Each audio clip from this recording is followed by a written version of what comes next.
All right. So welcome, Erik Ask-Upmark, to Virtual Harp Summit 3. Thank you very much. I'm extremely excited to be here. Yeah, it's great to see you again. Last time I saw you was in person, so it's fun to connect here. Yeah, it's great. Yeah, thanks to the marvels of technology. Yeah, definitely. And where are you calling in from?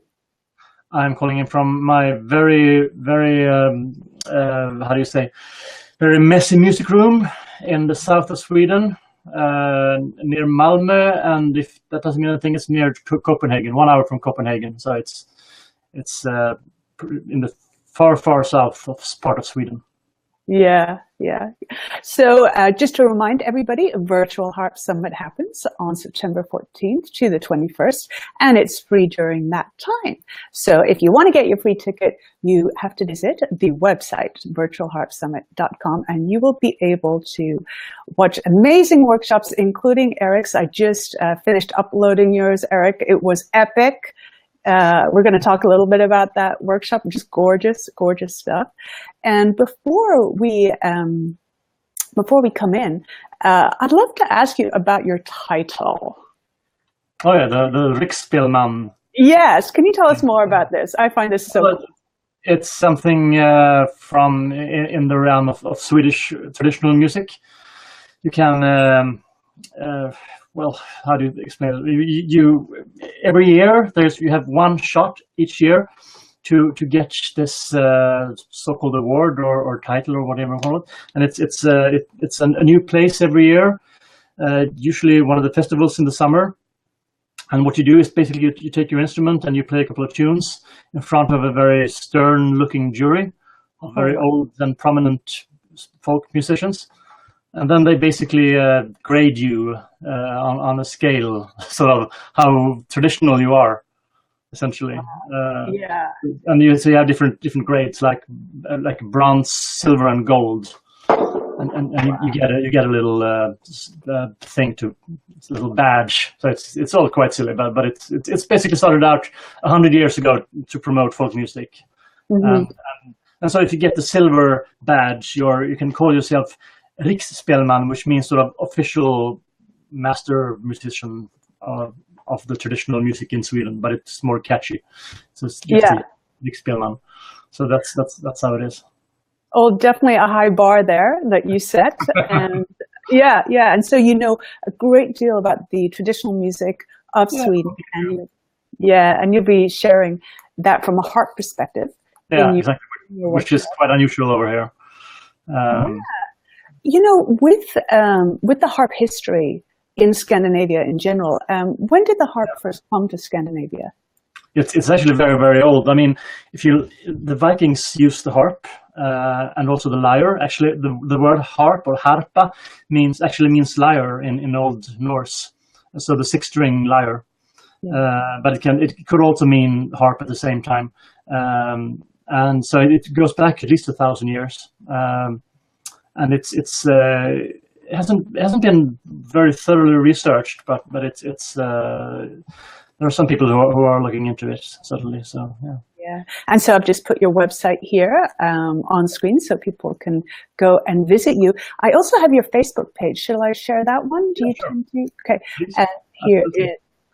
Here's Erik's Facebook page, where I found a very fun description of you: folk musician, Erik Spielman. Plays the harp, piano, and bagpipes. And then the other one, DJs on antique phonographs. So guys, if you go to his Facebook page now, which I highly recommend, you will be able to see a picture of Erik, because it looks like you have an upcoming show DJing on. Literally, I can actually see a phonograph behind me. Yeah, exactly. It's over there. Exactly. It's just I play this weekend at the Steampunk Festival, and so then this is what I look like. Yes, I love it. Yeah. So it's like Sweden's biggest steampunk festival near Stockholm. So I go there to play electro swing music, and it's my other career parallel to. I have three careers, I guess: harping, bagpiping, and gramophoning. Love it. And a couple of other people. Yeah. So again, here is Erik's website, and then of course the Facebook page. And don't forget to get your tickets so you can actually watch Erik's great workshop. He's teaching 2 songs, basically from scratch. Actually, you're really showing how to learn these particular Swedish songs. And then for your Meet My Harps section, not only do you show your harps, you show a lyre as well. Yeah, that's right. I do actually. Yeah, exactly. Yeah, Like a type, the oldest type of harp. Mm-hmm. So I do that as well. Exactly. And of course, my harp, you know very well because it's the sibling to yours behind you. Yes, yeah. So we have the same kind of harps. I was very pleased to lend my harp to Erik when he came for concerts. That's how it started. Many years ago. Many years ago, and because we all know how traveling with harps go. Yeah, actually, Erik, can you move it just a little bit more into the camera? You have a darker wood one than me. Exactly. It's walnut. Walnut. Oh, yeah. It's a big thing. Yeah. Great. As you know. Just pulling it in a little bit more because, what the viewers see is a little bit narrower, gorgeous. Yeah. So as you can see, it's very similar to mine. Exactly. Yeah. We're like twins. Yeah. I remember when John Westling, who made this harp, when he was in the process of making it, he told me that it's a walnut case and it's a man's harp. It looked very very masculine, I guess. So. It's a very imposing harp. Yeah, exactly. I wasn't meaning that was just a bonus. But actually, having a big harp it's like a big stage presence, which actually helps you out if you do solo shows. It's so true. It's like a prop. Exactly. In many ways. Well-sounding prop, hopefully. Yeah. Exactly. So let's talk a little bit about your workshop. How did you pick the 2 songs that you will be teaching everybody? Yeah, it's one waltz, or technically it's a waltz, but it's at the same time it's one of the oldest types of tunes in Sweden called a long dance, and then the second tune was the släng polska, and the polska is a very common type of dance music, and I guess I chose those because the waltz, the long dance, you have the typical rhythm of 1, 2, 3 beats, like a 3/4 triple time. But you tap your feet on the first and the third beat. So you go 1, 3, 1, 3, 1 like that, which is sort of the typical Swedish, like the polska rhythm, basically. And then you have the släng polska, which is a slightly different version, but it's still another rhythm. And I usually go into those rhythms when I have workshops because I do play a lot of for dancing actually, which is kind of unusual, at least in Sweden, to play. You play the harp and everyone thinks that you just play, beautiful songs and you can't really play anything rhythmic on it. It's sort of one of the preconceptions about the harp. So I go into, especially with the slängpolska, you can do a kind of rhythmical groove that is sort of a syncopated 3 against 2 kind of rhythm that hopefully when I teach that, hopefully I would like people to use that in other types of music as well. So So the techniques that you're showing, they do apply to arranging in general. Absolutely. And a lot of improvising, which is one of the themes, I understand. Yes, exactly. Yeah, our theme is improvising, arranging, and composing. And for your MP3s that you have so generously given away for us, you do 2 different versions of each of those 2 songs. We do sort of a more straight version. Because I always have a big problem sticking to the sheet music or to what I'm supposed to play. So I do one short version where I play more or less like the sheet music, and then one version where I do some improvising and fill out the gaps a bit more. And it's because sometimes people ask me I have a couple of sheet music books, and people get very annoyed with me when I don't play exactly what's written down, of course, which I remember when I started out also, I would like to have the exact notation note by note. And it's kind of tricky if you never play the same thing twice. It's kind of hard to to write it down. So you have to go for the closest thing, really. Yeah. Marvelous. And you also included the PDFs of the scores. Sure, yeah, exactly. So that's so cool. Yeah, so people can get a very complete experience. Yeah, hopefully. I mean, it's great. The best reward is if the music sort of propagates by itself. And I had some time, I came to a festival and someone taught me, wanted to teach me a tune. Do you know this tune that I learned that from a harper like 10 years ago, 15 years ago? And that was me, of course. And he had gotten it through different ways. Wow. Yeah. I love when that happens. The circle is complete. Yeah, exactly. Yeah. Marvelous. You know, with Scandinavian music in general, I find that it works so well with other types of music as well. So if you want to, add Scandinavian music into your programming, it just sits so beautifully with Celtic music, with European folk music, of course, in general. And then even with classical music, there are elements of it.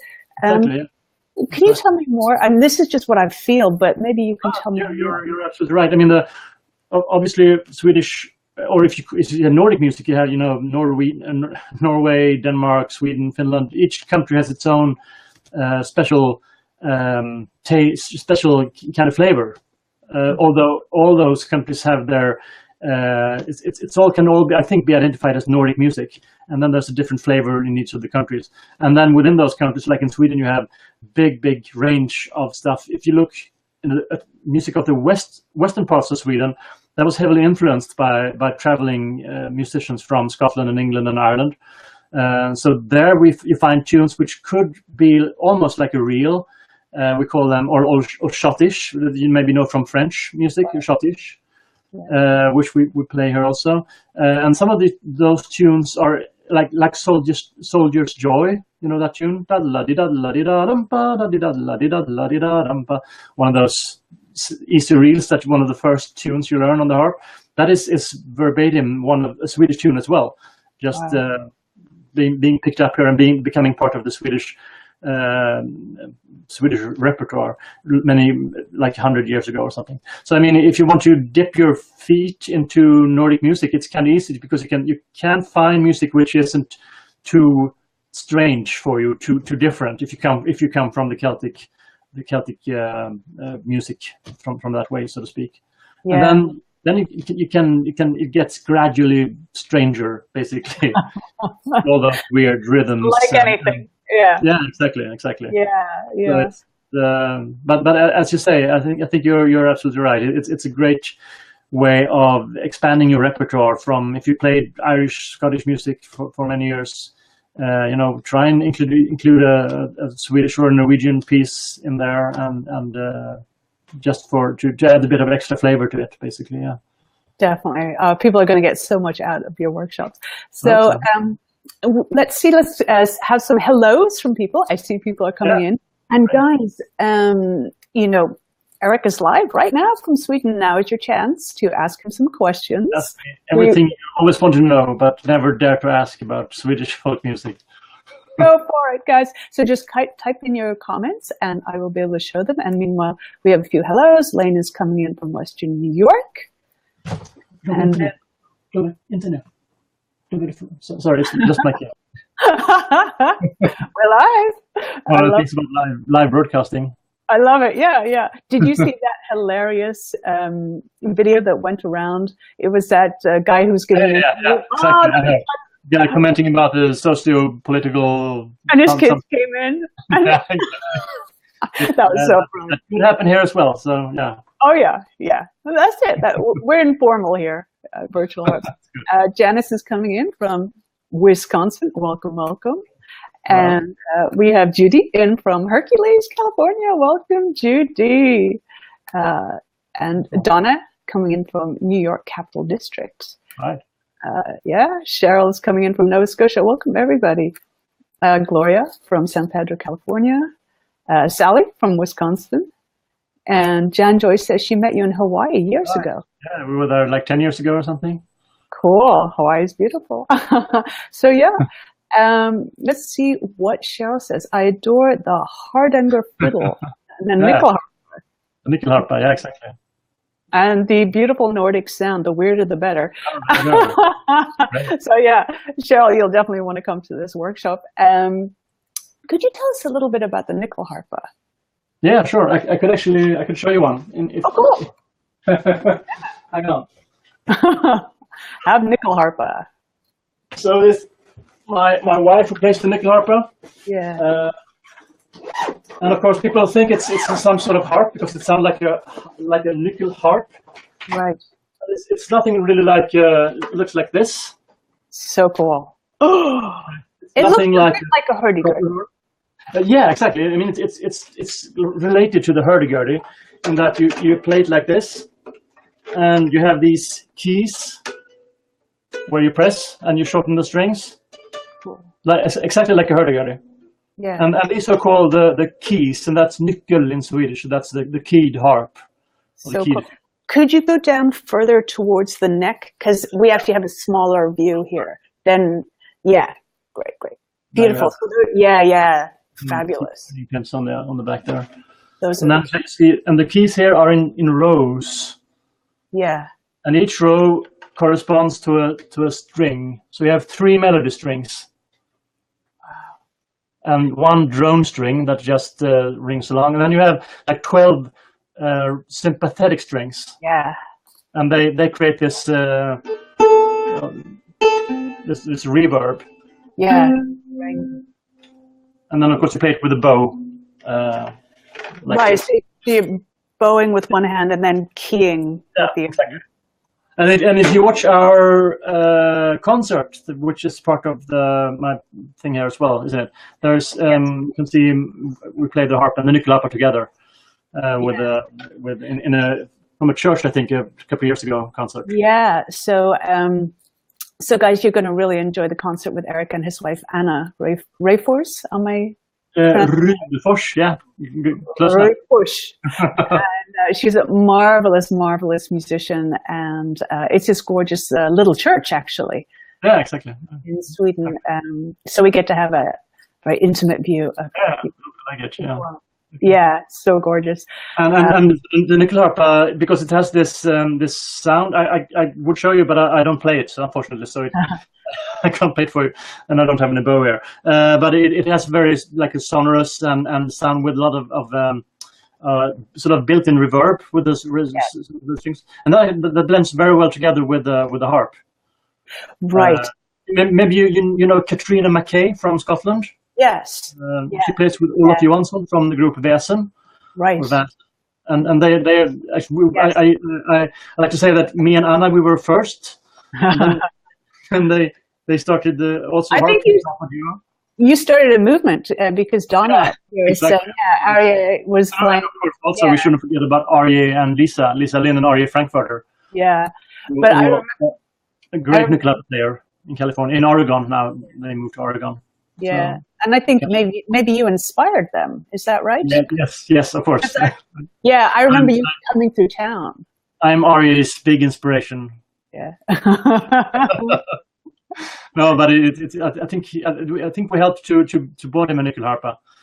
We brought it over many years ago. I think he had one already, probably, and he's just a great musician. You know, he picks up, he can play anything, but yeah, it's great if we can help create the interest for these weird instruments. Because they're so expressive. Yeah. And when we have access, I think, to more expression, just the world is a better place. Absolutely. Yeah, if everyone played a bit of folk music every day, there wouldn't be any, at least not so many conflicts as there are today, I think. I totally agree. So, guys, this is last call for any questions for Erik. I see Chris is coming in from Canada. Now, Chris is actually one of our theme music composers. Right. For Virtual Harp Summit 3, we brought on a new idea. We asked our viewers to submit theme music ideas, and there were so many amazing submissions. When you first put out something like that, you're like, oh, I hope we get something good. And we got so many that we actually had to have people vote on the results, and we ended up with three theme winner leaders in a way. And so yeah, they are all at the front and end of all the videos, including yours. Yeah. Amazing. And so, yeah, Chris up there in Canada is one of our theme music composers. She's asking, can you tell us who made your nyckelharpa? Yes, it's a guy called Peder Kjellman. I don't know if that means anything to you. Should I spell it out if you want to? Yeah. Peder, like Peter, but with a D. Peter. Yeah. It's like a name from Game of Thrones or something. Peter. Peder. And Kjellman, Kallman. Kallman. Kallman, like man. Man. Yeah. And the A is with 2 dots over it. Yeah, there you go. And the A is with 2 dots. I don't know how to do that. I have to learn how to do that one. You Google that, you can find his website. He's one of the best the best builders, I would say, of nyckelharpas in Sweden. Cool. We do have a request that you play us a small sample of music. I don't know if that feels comfortable. The thing is, guys, you know, the compression when we do these lives is so extreme that a lot of the harp drops. But let's do it. On the harp, I hope, and not on the nyckelharpa. On the harp, yeah. Sample Nordic. So let's see. I'll play something something different from the one of those, like a weird tune maybe. Cool.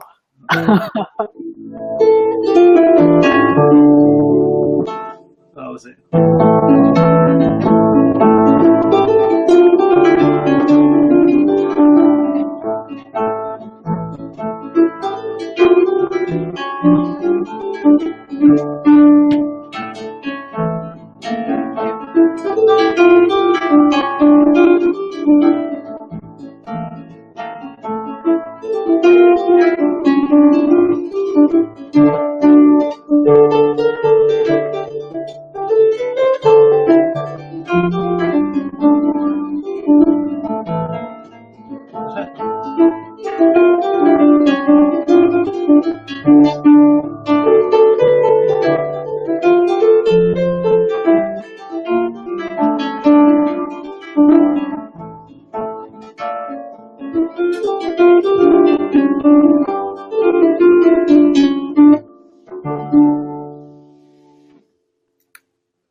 So cool. What was that? It's a polska. It's called Grandmother's Wedding Polska. Farmors brud polska. Yeah. And it's one of those slightly oriental sounding polskas. Yeah. I mean, it has a tuning. I mean, the harp is great. Yeah, it sounds Middle Eastern, exactly, because you have this scale, which is like a D minor scale. So D. With it switches between B flat and B natural, and also, of course, with the C sharp. So you get this.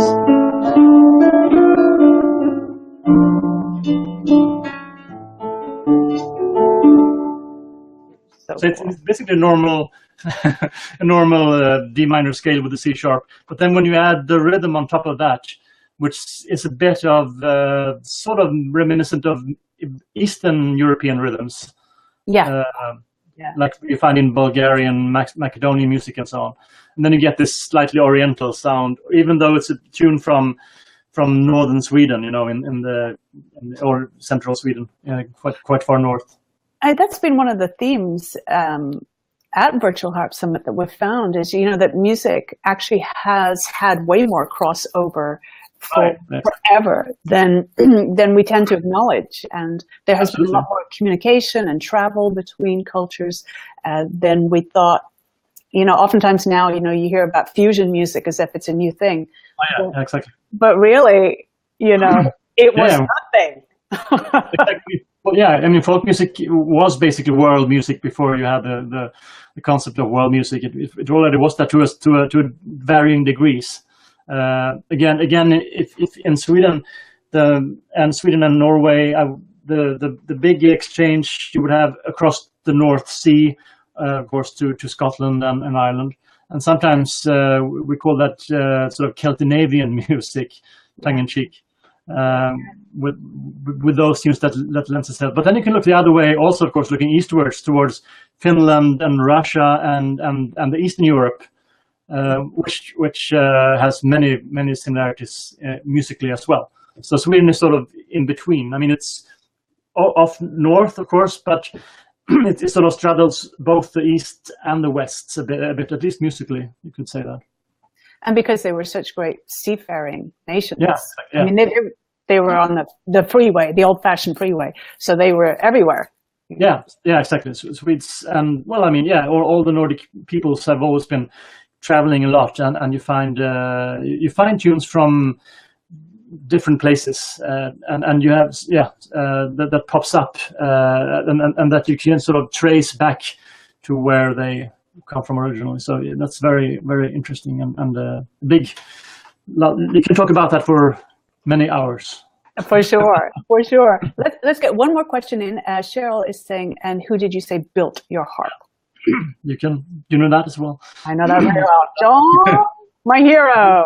Good old John Westling of Sandpiper Harps. Yeah, John Westling. I'm not sure. I'm not sure if he still is in the business of making harps. He told me he was going to retire, but he was going to retire, but there was such an outcry that he's still making them. He makes them on his own schedule. He makes it very clear that people can't be asking, when's my harp going to be ready? When's it going to be ready? It will be ready. But yeah, he definitely is making several a year. And correct me if I'm wrong, but he calls this a Chitarra Nova or something like that. Yes. Yeah, like the new harp or the new. Yeah. So Chitarra is both in ancient Greek as a lyre. Exactly. So this is like but Nova means new. So the new lyre. And also, interestingly enough, one of my piano students is an expert in Arabic literature, and the word guitarra in Arabic means harp. Right. And when you also think about where guitar comes from, you know, this lineage is so clear, you know, lyre, harp, guitar. So yeah, I think it's a cool name.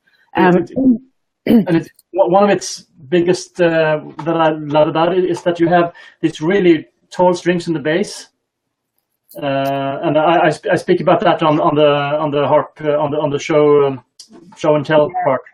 Yeah, really nice strings, which they are not wound with metal, which they usually have to be.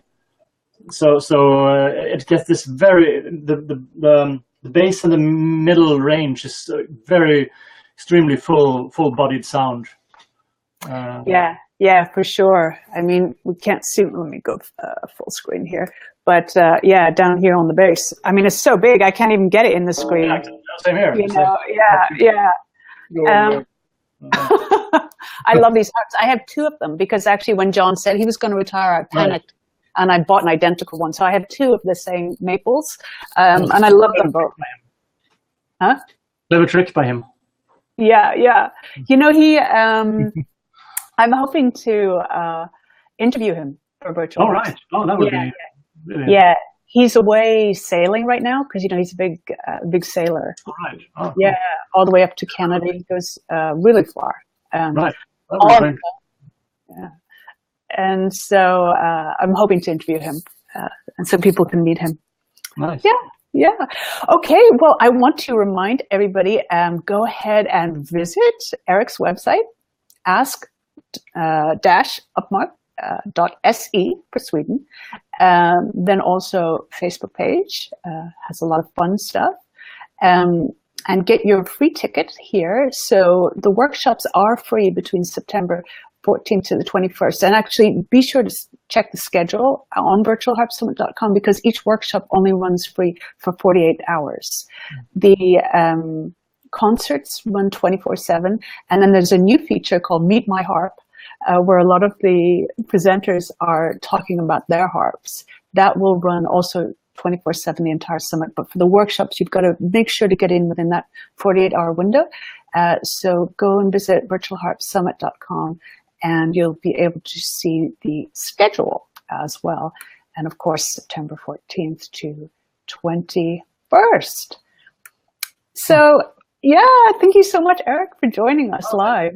Thank you, and hello to everyone, and thanks to you for doing this. It's great to be part of it, and it's just taking it to the next level, really. Yeah. I was so honored actually when I got an email from you saying that you had been a viewer of Virtual Harp. Yeah. So that was really, really cool. It's really cool. Yeah. So see you again, and thank you again. Thank you, and thanks to everyone who, and thank you for Messiah's coming. For your interest, and just let me know. Drop me a line if there's anything you wonder about Swedish stuff or anything. Just cool. Yeah, and everybody, feel free to share this broadcast with others. You can just hit the share button and then share it all over Facebook, because I think Erik imparted a lot of interesting wisdom right here. So go ahead and share. No, but it's. Oh, great. Thanks again, Erik. Thank you. Yay. See you soon. Bye-bye. See you. Bye.